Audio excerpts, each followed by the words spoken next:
question, which is if there's one thing you could change about the music industry that would make your life easier, what would it be? Quite a big question. That would make my life easier. I guess that it's kind of like what anyone, I guess, would say. Like when you first go into the music industry, there's like zero information about how you do it. You just sort of do. I think it's probably the best sort of explanation I can give of what people do anyway. So I guess there being some sort of more open knowledge about it, but then at the same time, it kind of, in my opinion anyway, it kind of helps you when you start getting into the music industry that you've had to like stand on your own 2 feet pretty much the entire way through. But I don't know. That's a good. I totally see what you mean. I've had to. Luckily, I went to music school, but like even that doesn't quite. Although they try and gear you up for the business side of things, it's not the same as doing. Like No, there's learning and there's doing, and like I guess it's almost impossible to. It's almost like what you're asking for is the experience that you have to go and get yourself, which is really difficult to. I totally see, and I guess you can get that in other professions maybe, but there's something about trying to get into the industry. What would you say, how was your journey of sort of just doing, how has that been to this point, sort of finding your way through all the, finding these things out for yourself? Has that been a challenge?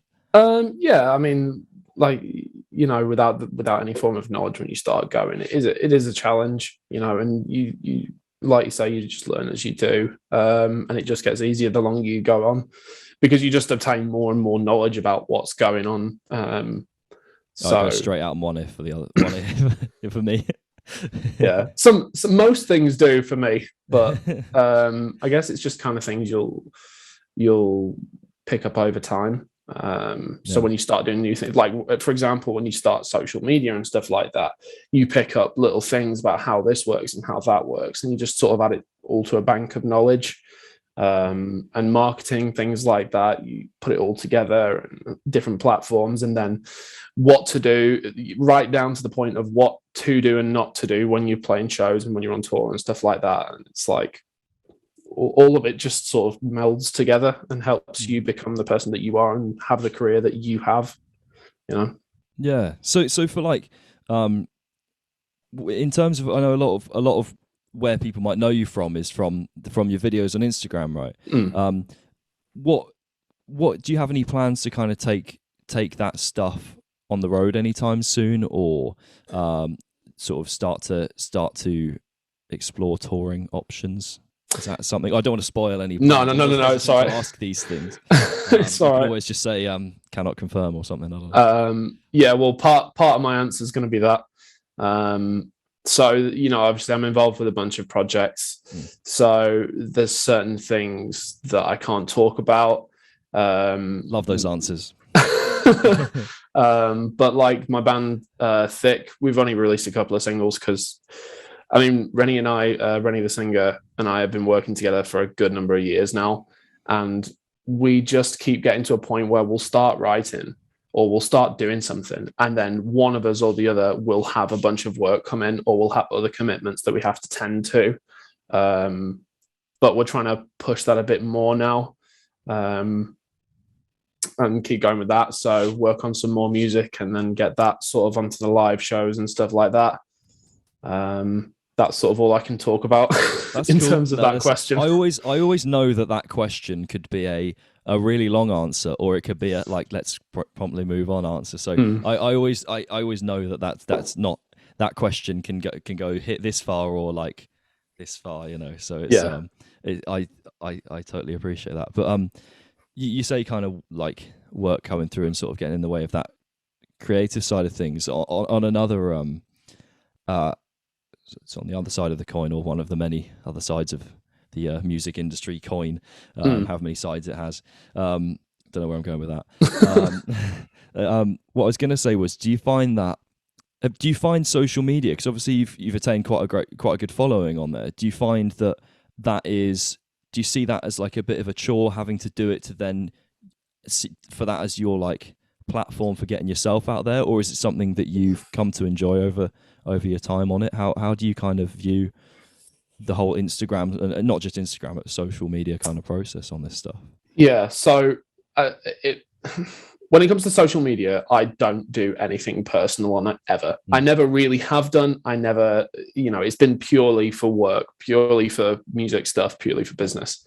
And when I started doing it, it was sort of like let's just try it and see what happens, see if anything goes anywhere. And then it started picking up and doing really well, and I just started to enjoy it more and more and more and more. And then that led to sort of bigger and better things, actually sort of working closer with other artists and getting session jobs and production jobs and all sorts of other things. So I wouldn't say it's a chore as such now. I still enjoy doing it. I still enjoy doing the things that I do. So like, the short riffs and the small snippets of covers, it's fun to just sort of sit with a song and listen to it and go, cool, can I figure it out? But it can get in the way sometimes. But at this point now, I've sort of realized I don't have to post all the time. I don't have to do this. Like a few weeks ago, I was my first post after like a month and a half, 2-month break, just because I had so much on. Otherwise, I was all over the country doing all sorts of stuff, and I just had to take a break from it. Yeah, so I don't blame you.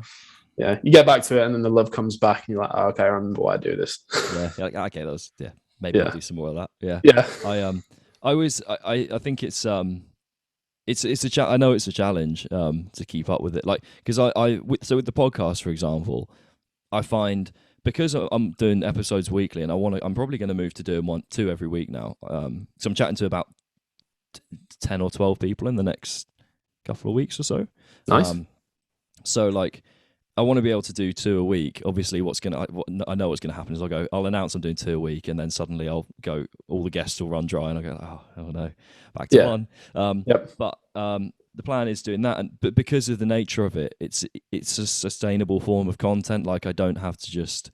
It's like, I feel like on the creative side of things, if someone said to me I have to write 2 songs a week, I'd be like, geez, I can't keep up with that. Or maybe not songs, but on the Instagram side of things, on the guitar playing side of things. Whereas with this, obviously I'm sat here with you, and it's creative, but it's like, it's a more sustainable form of creativity, and I can put out a reel every day that highlights something from our conversation.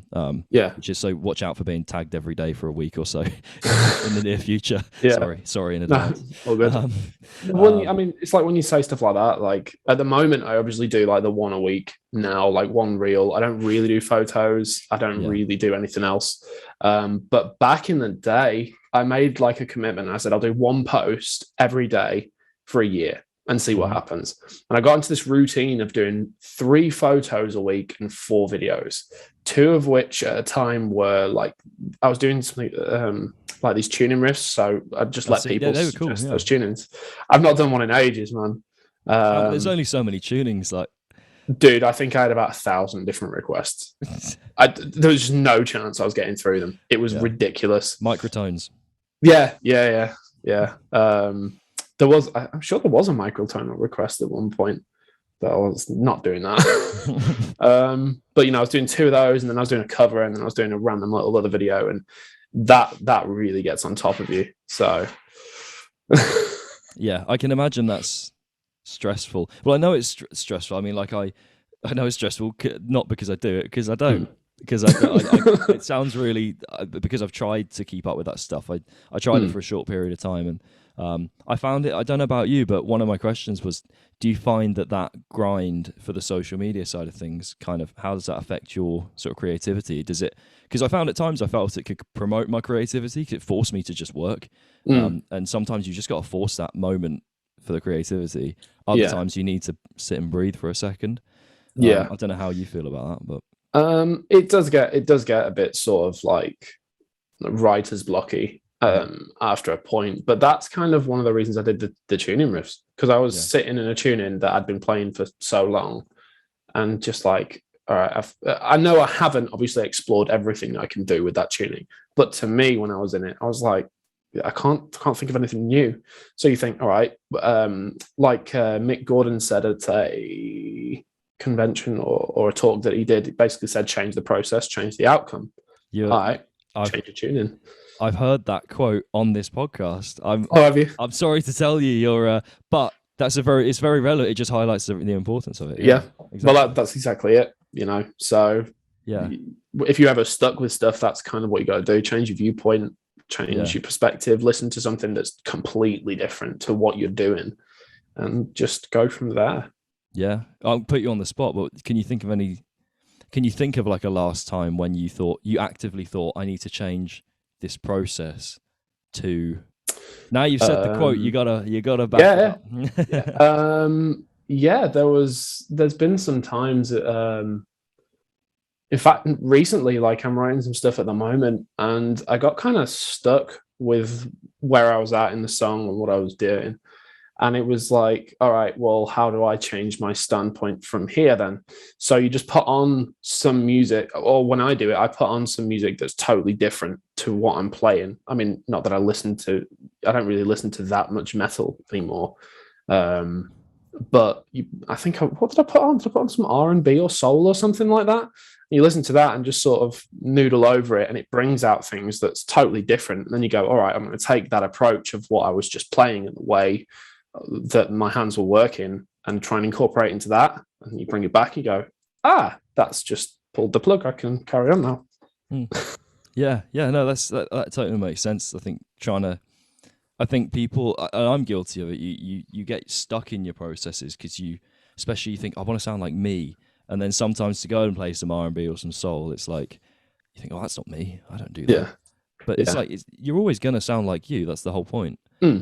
Exactly. So I think appreciating a bit of that is important. Because I know when I went through a phase where I was quite insistent on trying not to learn too many songs because I thought I don't want to just sound like all these people. Now I want to sound like me. The ultimate irony being, if I learn enough of those songs, I'm going to pick different parts from all of those songs to make my own voice anyway. So I don't want to say I wasted time because I still developed as a musician in that time. But like I kind of think, if I wish I'd learned a few more songs. If I just said to myself, I'll learn a song a week, rather than like trying to awkwardly fiddle around with something that, to go, I've got to sound like me.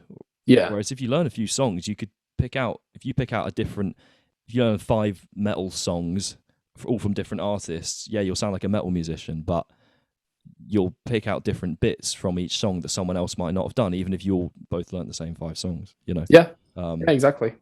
Yeah, I think it's... But one thing I did want to ask about that I think is kind of relevant to what you were saying, going back to the putting content, because I'm credit to you for putting out... Did you do the full year of... Damn.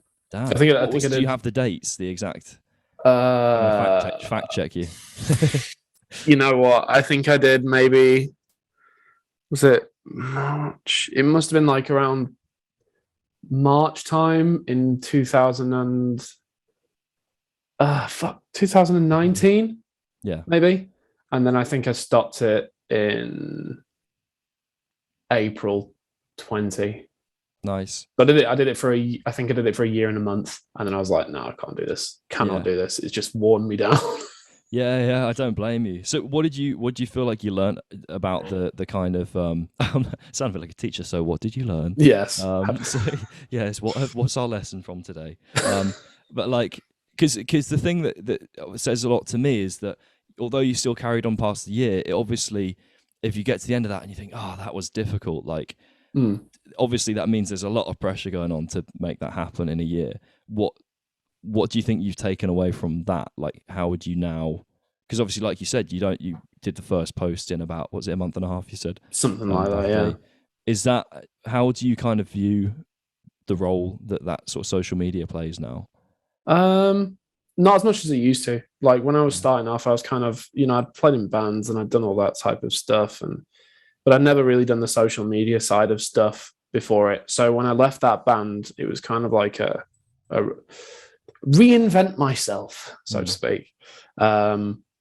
So I guess it was a new way for me to sort of define who I was. So the social media thing was pretty important to start with. And it is still a big, important part, because it's not only a chance for you to express yourself, but it's a way to sort of interact with people in this day and age.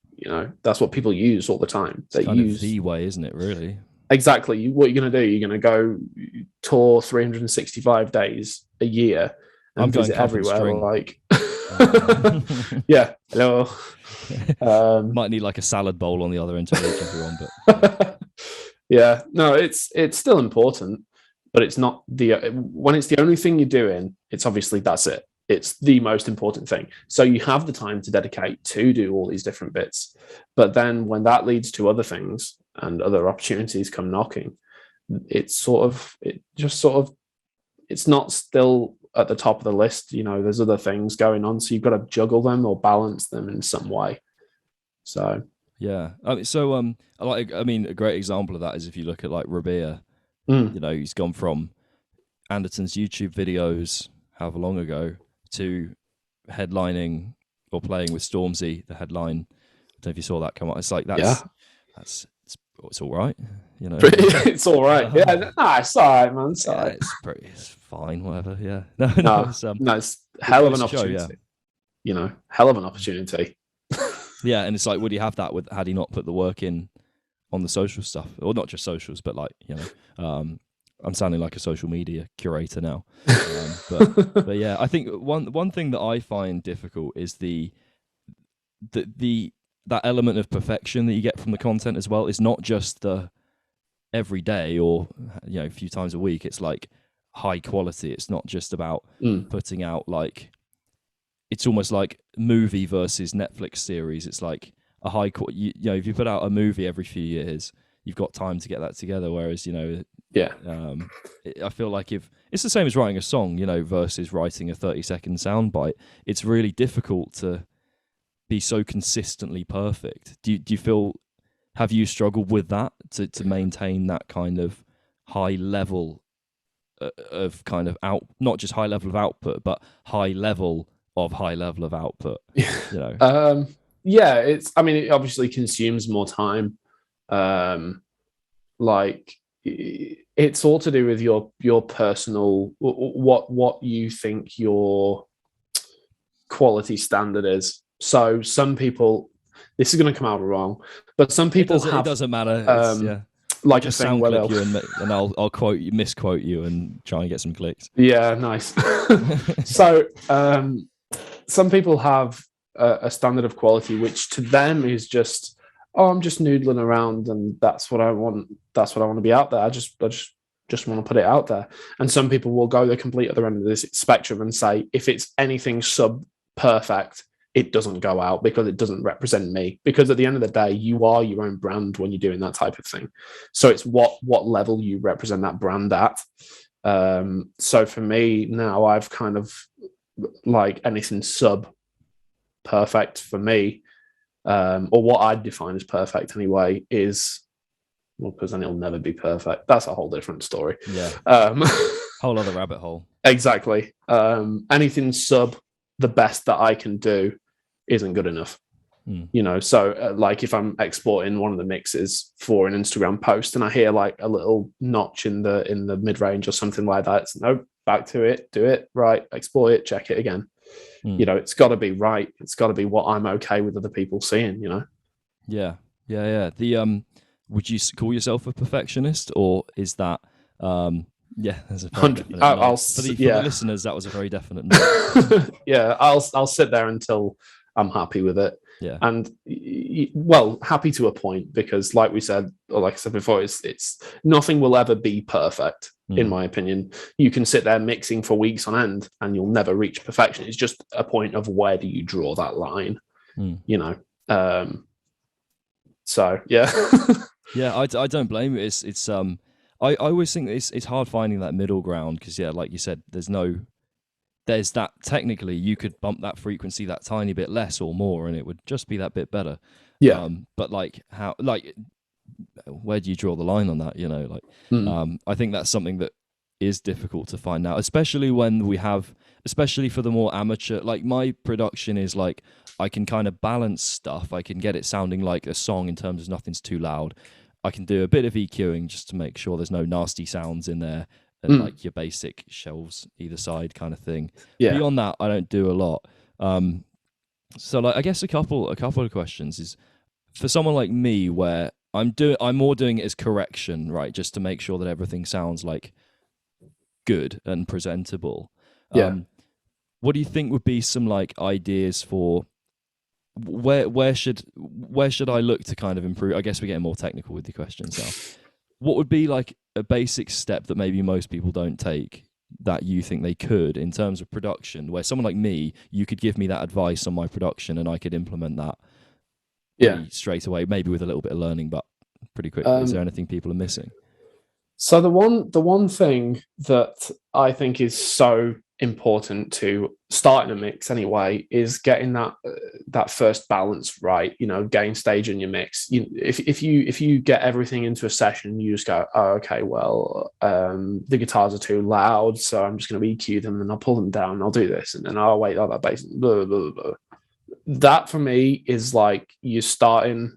It's like you've got a jigsaw puzzle and you're just trying to find two pieces that match from a C. Let's say a 5,000 piece jigsaw puzzle. You're just going to try and find two pieces that go together, or you're going to find the corners and all the edges. You know, well, that's what I do anyway because systematic. But I just don't do jigsaws. So I know what that says about me. Neither do I, and I'm the one using this. Like, oh no, but. If you get everything into a mix template and then slowly start adding the instruments and balancing them first, then you can sort of see where your problems are and what you need to change. Let's say you get the bass in against the guitars and the drums, and you think, all right, well, I can hear the string rattle of the bass, really nice, but there's zero low end. Okay, so that's something you're going to need to correct. Or vice versa, if you volume matched it to the low end, the rattle would be super loud. So you have to bring that down. It shows you the problems before you're even getting into it. And that's something that I think is quite essential to start in a mix, in my point of view anyway. Yeah. It sounds it, yeah. And not over compressing. Yeah. Like there's an extent to where it's cool and where it becomes an effect, but sometimes people don't quite learn how to compress. So you'll see things and it's like really overly pumping. So it's just about knowing or finding what you need to listen for as opposed to just copying settings and stuff. I always I term that, I don't know how you'll rate this term. I term that like fast food production. Like the mix is going to go boom boom, and like everything's really like you say pumping, but you don't really get like you don't feel like you're immersed in what's going on. It's just like it's like feels loud, but it doesn't feel like it has substance to it. When you've heard those kind of mixes where like you get it, and it's quite often like a lot of like you said over compressed stuff where it's like it sounds quite refined, but you still don't feel like you're in. I want to feel like I'm kind of in the room there, but like in a really well engineered room. A room like no other. Yeah. A room that's actually in some headphones, but that's how I don't know. That's how I kind of I've coined that term. Someone else has probably said like that. I think fast food production is just what I do in the evening. To be fair, literally. But yeah. No, I think it's difficult to find that balance because for me, my goal is I want to be like, so I've got my band and I want to take that as far as I can.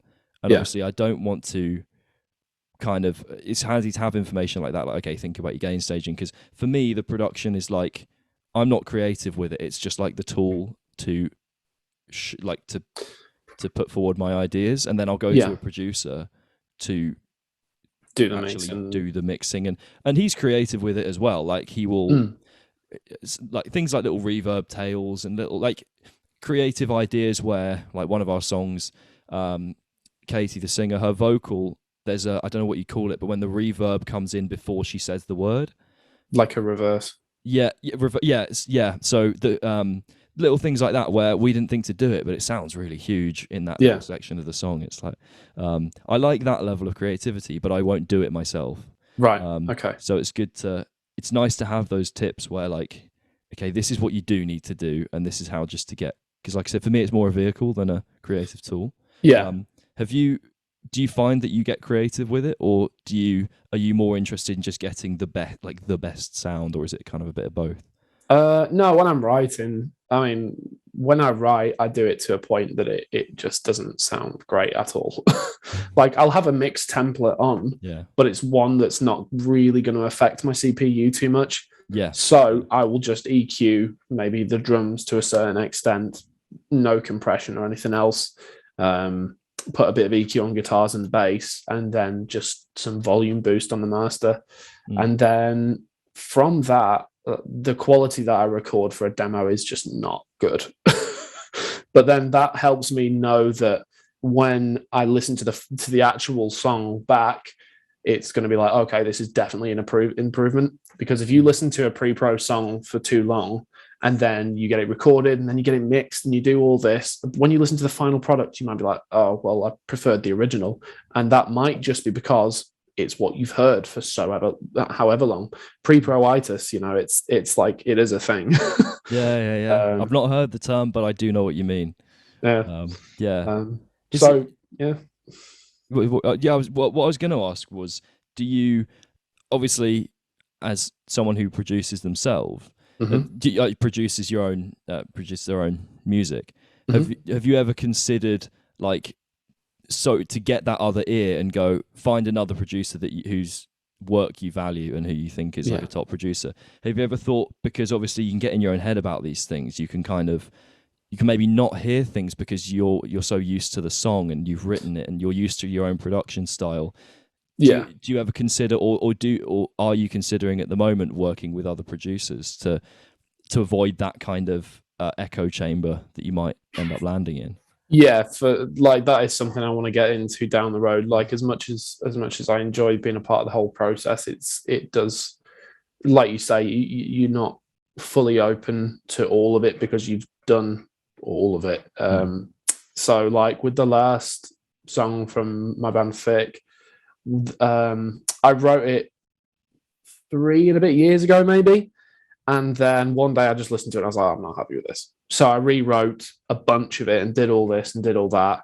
And I was like, oh, okay, right. So it's finished writing now. So to sort of stop me having to think about everything, I went to Chris Turner's and he engineered the guitar and the bass for the song. So that was one weight lifted. Then I get all that, come back, reamp it all. I do all the mixing, and then we sent it off to Mike Calagian for mastering. So because what his sort of credits for, just so I know, he's got stacks, man. Rogue Planet Mastering. He does all. I think he's a Grammy nominated mastering engineer, I believe. Oh, that's cool.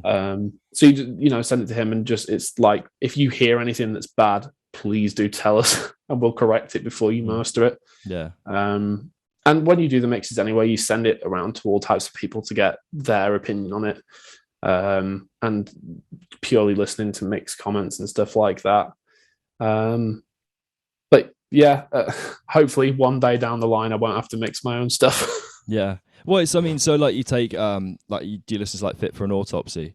So obviously Will Putney, is his band, and he, as far as I'm aware, from the sound of it, he mixes that, I would assume.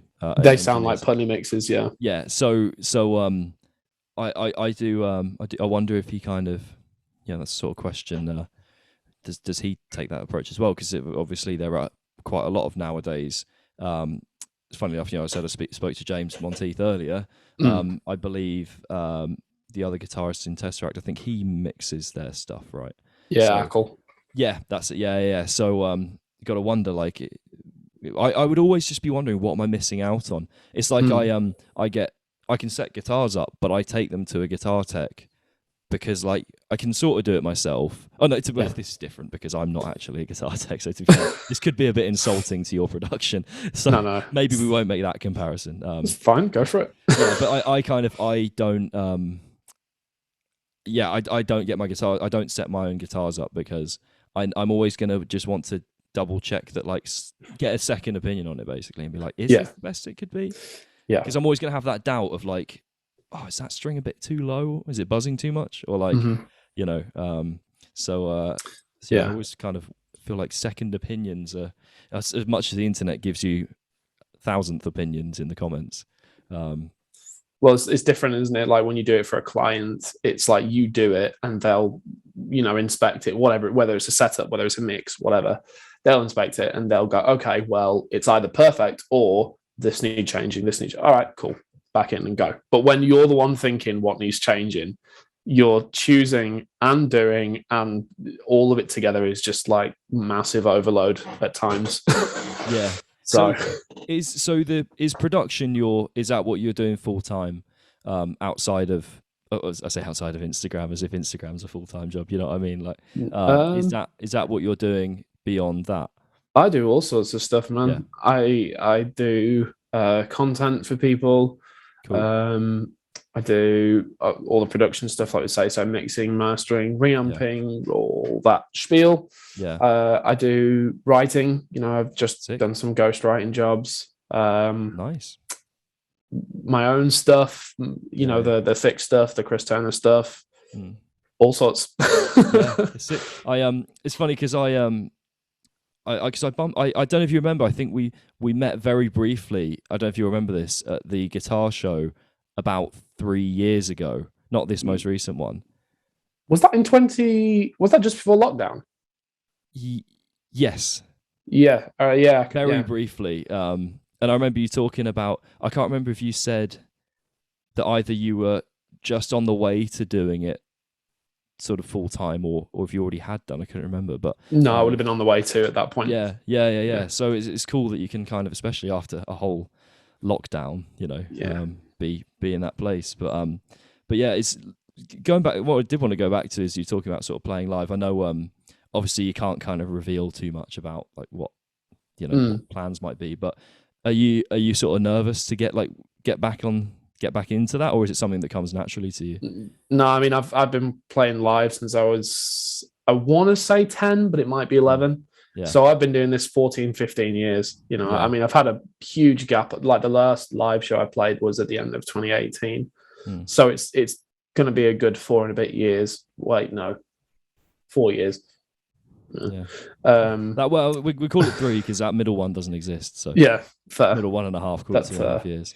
Yeah, but I mean, I'm looking forward to getting back out there. Like at the time, because I'd done it so much and just for so long, it was like it was a needed break, you know. And then I came back and did all the studio side of things and picked those skills up and improved those. And now I just want to get back out there and playing shows again. Yeah. So what was the last show that you played? I don't remember. I think it was October 18. Yeah. And I think it must have been the last show with my last band, which was like sort of like a home show. If I'm right. I did some sessions as well, but I can't remember if it was before or after that. But when I say sessions, I got hired to do some function stuff, which is, you know, all right money, but it's just covers and stuff. And do they appreciate the 7-string mayonnaise? I was on bass actually for those sessions. Okay. Is it you have a dingwall, don't you? I do, yeah. Does that fit in with the No, but you know, when you're playing Man I Feel Like a Woman by Shania Twain and you hit that low B on a 37 scale, woo, ain't nobody not appreciating that. I'm sure it goes down brilliantly. Yeah. Well, I'll remember if I get married anytime in the near future to get into. Oh man, I was subcontracted for those. It's someone I used to go to school with, and he was doing a bunch of function shows, and just said, "Oh, do you fancy coming to help out? Because I've no bassist, and it'd be good to see you." And I was like, "Bassist only has 4 strings, loser." Yeah, I know. What's that about? Come on, get an extra one. Yeah, it's not red enough. No, I know. Oh. So I really wanted a dingwall when they came, because the dingwall that I've got is one of like the original MG2 runs that they did. Wow, okay, cool. And I remember them being in stock in a Manchester store or something, or I don't remember where they came in stock. And I called them to ask if they had a black one at the time, because they weren't doing purple then. And they said they just sold it. The only one they had in was a red one, and that was the only one they were going to have for a while. And I was like, oh, all right, let's go. I wasn't for the record, I wasn't shitting on the redness of it, more just it's the context of the redness of it. Yeah, it is incredibly red. Yeah, I've got a red guitar, but it's more like subtle wine red. Yeah, this one's bright and glossy and in your face. Ferrari red, yeah. Right, yeah, that's it. Yeah. Well, it's kind of one of those. It's a bit like if you go around with a Dean Razorback or like a DC Rich, you can't not be really good. Yeah, because like if you rock up with that and then you're not very good, everyone's like, well, it's an all the gear. No, you can't be one of them. So to be fair, it keeps you on your toes. So yeah, 100%. Yeah. So what what's the, because I know you've been working with Chris, right? Doing some of his it's kind of his solo project, is that right? Yes. Yeah. What's it been like working with him versus kind of working on your own stuff? Really good, actually, because writing the THICC stuff, it's kind of like, for the most part, I just write it by myself. So Chris approached me, in fact, not long after I would have seen you at that Birmingham guitar show, I think, and basically asked if I wanted to be a part of it because lockdown and remote writing. And him and I did a couple just over FaceTime, one of which was Triggered, actually, I think.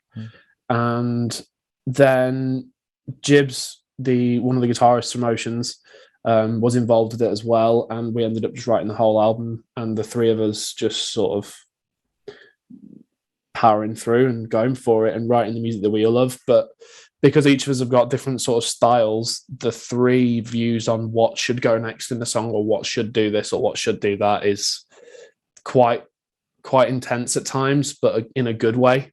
So it was really, if no one cares about what comes next in the song, there's a fundamental problem there, really. Exactly. And then that was the point where if none of us could think of what would come next, or none of us would do this, it's like, okay, well, there's a problem now, because there's three of us with different ideas all the time that can't think of anything. Or you'd get to a point in the song where the three of us would go, this needs to happen. Oh, well, we've all said it, so yes, it does. Yeah. Sometimes something happens, you'll look at each other and go, yeah. Okay, they needed that burn moment or whatever it is. Well, that's it. You put the idea in, and then when you press play and it gets to it, and if you're all nodding your heads and, like you say, making that gurning face, that's the one. It's often the case, I find, with if I sit with Mike, our drummer, and we're working on drum ideas, and he'll go, oh, what about this? And he'll put the blocks in, the little MIDI blocks. Yeah. And I'm thinking, what's that? Where's that? And then you hear it, and you both look at each other and go, ah. And and you have that moment of like, I think, that's something I wanted to sort of ask, and this is actually referring more to when we talk about vocals, that so Katie and I, the singer in our band, will quite often sit and write stuff where, obviously traditionally, when you write a vocal, you sit with your guitar or with your guitarist, they'd play the part, and you just explore some ideas, you'd hum some melodies, try and get some words out, whatever. Whereas we did it a lot more this time round, sat with the MIDI map on a piano, just getting the melodies first and some rhythmic ideas, even though there were no words to it yet. Obviously, that creative process is almost like trial and error. And obviously, that's what has always been the case to an extent. But do you think that is a sort of a viable way of approaching it, or do you think this kind of MIDI world is maybe harming creativity? No, I don't think it's harming it. I think it's good, because that's what allowing. I think it's allowing people to explore things they wouldn't normally be able to explore. I think it's a great tool, especially for composition. Like, the fact that you can go, it would be really cool if I had an orchestra at this section. I'd really like to see what that sounds like. Oh, wait, let me just pull up a bank of orchestra sounds and listen to it, and you go, all right, cool. And then from there, it's like someone that writes gent music. Yeah. How many strings does a violin have? 4? What? No! Get in the bass section. Yes, let's just triple drop this tuning. No, but I think it's a good way to do it. Like the last time we were writing vocals, so for my band, when we do it, usually I'll write the music, I'll send it to Rennie, and he'll come up with some ideas and then present it to me, and I'll sort of listen through. And if there's any changes that I hear or anything I think would be cool, we'll trial those and whatever.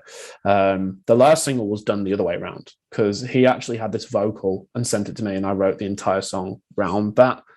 But the last set we did, I was down in Essex at his, and we got the song up, and he showed me these ideas, and we ended up doing exactly what you said. So he'd hum a rhythm and then just whatever that into the computer, and then you just bring up like a pitch auto tune, and you can just go, oh, that's cool. So it's essentially a piano thing to draw in your ideas.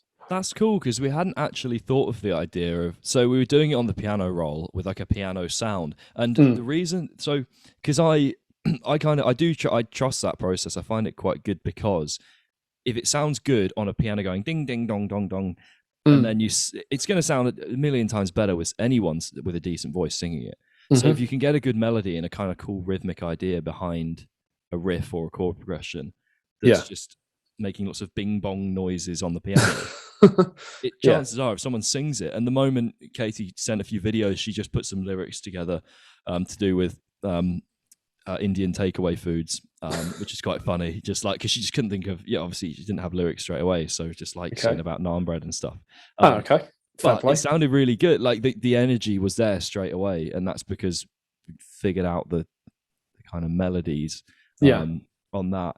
But yeah, I'm glad that you said that, because I was in my own head, I was a bit like, this isn't like how you do it, in inverted commas, like your traditional your bar humbug kind of traditional songwriters might be like, well, that's not how you write a song. Nah, man, like who cares what the method is? If you get the job done, you get the job done. Like I don't see any problem with any method being, well, to an extent, obviously, I don't really see the problem with it. If there's a certain way that you do something, if it works, it works. Why are you fighting it? Yeah, so. I'm also completely going back to a point, just a funny point earlier. I just when we talk about that drop orchestra, I just had the image in my head of a violinist plugging into it, just me standing there plugging them into a Digitech drop. And like, what is this? I wonder if anyone's done that. That's going to be my YouTube search later.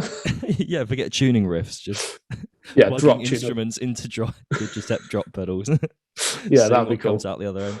Yeah. Fun. There you go. You've got that. If you want to do a thing a day, just pick a new mandolin Digitech. There you drop. Go. You know what? I actually played a mandolin last week. We went to track the final drums for the Chris Turner record, and we were sat in the control booth. Whilst Chris was playing, and the producer or the engineer that was there, his name's John Delph, lovely guy.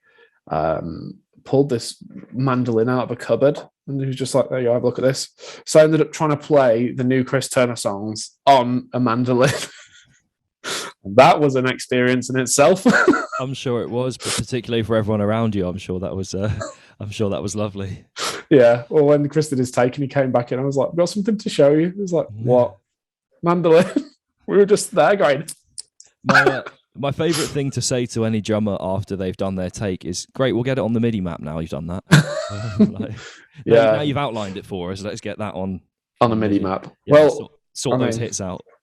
I mean, that's the thing about the Chris Turner album, like all the drums are just one takers go. Yeah. And that's it. So I mean, just watching, like when you watch a musician and you just know, even with the sound off, if they're the real deal or not, kind of thing. I feel like he's very much one of them where you can watch. I've not been in a room with him, but like I can imagine you can confirm that just watching certain guitar players you watch. If you were to watch, I was going to give the example of Marty Friedman. If you watched his right hand, you might be a bit confused. Yeah, his left hand. You'd be like, okay, he knows. What he's doing. Like, loads of these modern guys. That's exactly it. Like, before these recording sessions, I've never seen him play. I've just seen videos of it. And then you go in a room and he starts playing and you're just like, whoa, okay. The thing is, I can see why people think you know, he's like, nah, not the real deal, but can confirm he is. After seeing him in a bunch of sessions and all this stuff, like, it is ridiculous. So it's totally different when you see someone in person as well. Yeah. So. I have a friend Noah in the band Osiah. Okay. So if you know them, he is so fast. Like, it's I don't know what you call the genre. Like it's like death.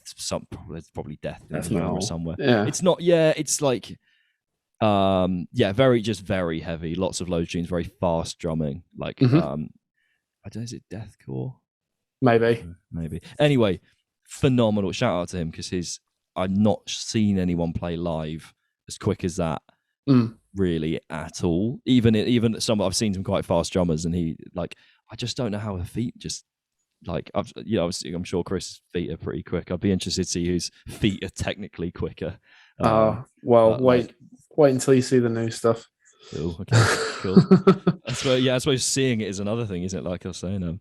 I had one more kind of one more question, and then I've got then I need you to give me a question to start the next podcast with. Okay. And also another thing I need is for you to recommend one band so that I can give a shout out to an artist. Do my good deed for the day. Okay. Give a shout out to an artist. See if you can think of one. Ideally one, that way they can actually get okay. All right. But yeah, have a think. But anyway, so in terms of, we talked about like the writing, gone more into the writing side of things. What do you think? Obviously, you've played a lot of riffs, and a lot of them are on your Instagram.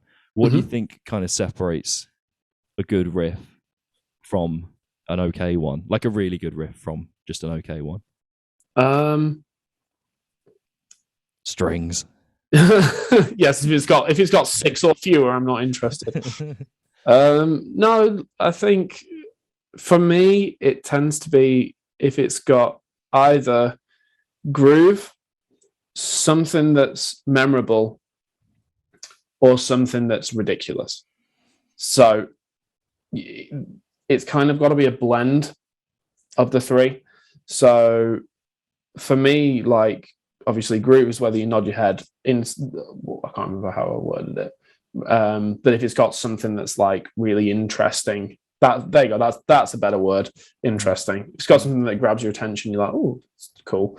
And then memorable, if I hear a 16 bar riff that doesn't feel like it's developing at all, or it's just notes all over the fretboard, I don't kind of get into it. Like something that I mean, I do it during songs anyway, but if you can do it within a riff itself, so that's like if you have a phrase or a motif, what about if you flip that motif round or play it back to front or play in a different register, a different octave, or maybe play the same thing but play a third above it or a third, or something like that. And it's about repeating those and using them in as many different ways as you can, for me. And that's something that will bring back that theme of the riff. So you can get into it, but you can see the development of it. It's gone from this phrase, we're using the same phrase but slightly different to get to here. So whether that's riff or song, it's the same in my eyes. Yeah, I think that it's all about like phrasing, isn't it? Like how do you kind of take a phrase and work with it? And it's not just about developing the phrase, it's like creating a sort of a bit of a story from it, I find. Because you can develop a phrase, but that doesn't mean that anyone's going to follow that development. It's got to have some, to me, it's got to have some emotion in there, like some sort of, I think something that I think what I lean toward, the riffs I lean towards more are the ones where I don't have to be able to hum them. They can be quite technical. I like some periphery riffs and stuff. Yeah. I probably couldn't hum it because it's A, just quite fast, but B, it's a long, like I can memorize it, but I can't hum it. But you feel like you've been taken on some sort of A to B. You've not just like been dumped at, W. You've kind of, it's gone, you've followed the whole thing. You've not just heard like all these notes going up, like you were talking about. There's some succession there, which I think is important. And I do think it's missing in some places. Again, I never point out who, but I do think like I've heard it where, you hear a riff and you think like, I know it happens in films. You start it and you get to the end, you're like, I know where we've gone, but I don't really know why. Yeah. Like, that's exactly it. I'll be honest, that's what I think of Pulp Fiction. You know what? I've only watched it once and it did confuse me. So it wasn't that it, I mean, I say it was a bit confusing, but like, it was more that I just got to the end and I'm like, okay. Yeah. Like, so all these things happen and everyone's like, no, it's clever because that bit happened at the same time as that. And then they all join at the end. I'm like, okay, I don't really know why we've got here though. Like, I don't really understand. Maybe I'm missing a trick. I don't know. So I might start calling them Pulp Fiction riffs, but that's going to piss everyone off. And everyone's going to think I'm referring to them as good riffs when actually I'm not. No. I think I need to rewatch that film though. You've pushed me to rewatch that. Don't. There must be a reason. There must be a reason why everyone enjoys it so much. There must be a reason. It's got to be. I watched. I remember watching Tenet. That was another one where like I think I know everything that happened, but I got to the end. I'm like, I still don't really know why or what happened. I don't know if you've seen that movie, but I've definitely heard some fucking Tenet riffs in my time. I don't think I have actually. It's the one where it's a Christopher Nolan one. I think it's the most recent one where time sort of happens backwards for some people at the same time as it's happening forwards for others. Yeah, so if you can imagine writing a riff that sounds roughly as confused as that, that's kind of the sort of riff I'm talking about. Okay. All right. So anyway, enough nonsense. I'm glad this could devolve into total nonsense on my part before we finish up. I like to think that the rest of it wasn't as nonsensical as that. But yeah. No. So yeah, I guess three things really. Have you got anything you want to promote or plug? And if you do, now's your time. I guess right at the end when everyone's got bored again. Yeah, we're going to listen to something else now. Yeah, I mean fair play, but just I guess the same as normal stuff. You carry on getting the updates from my Instagram, and anywhere else I may or may not post. I don't know. There will be eventually some new stuff with my band THICC when I can get around to finish writing it. Obviously, there's going to be the rest of the Chris Turner album out, so there'll be updates about that soon enough. And I think that's it. Yeah, sick. Okay, that's cool. Yeah, it's good just to double check that I've not accidentally, because obviously a lot of people will come on the podcast because they got the next thing out, and I'd feel bad if I didn't give them the chance to actually go. If I'm talking about films, and I have got like 12 things out.